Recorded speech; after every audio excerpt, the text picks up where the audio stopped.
Oh boy, the magnet from your MagSphere has broken through the silicone. If it appears that one of your MagSphere magnets has pushed through the silicone, take a closer look. Oftentimes, the magnet that looks like it's coming out actually belongs to the mag bounce. The mag bounce has the most exposed magnets of any of our modifiers, and every now and then they'll get pulled out by a different modifier like the MagSphere. Try sliding the magnet off the MagSphere instead of pulling or pushing, and take care not to use any tools such as screwdrivers or pliers as it may damage the silicone. If you do find a wandering magnet, great! Find out which modifier is missing the magnet, check the polarity against your mag grip, and replace the wandering magnet back in its home.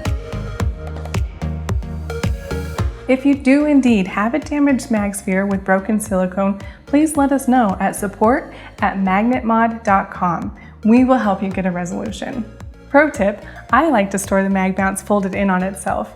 I found that this prevents the magnets from connecting as it covers 3 of the magnets. You can also use the gray microfiber pouches that come with your MagMod gear to keep them stored and protected. Sweet.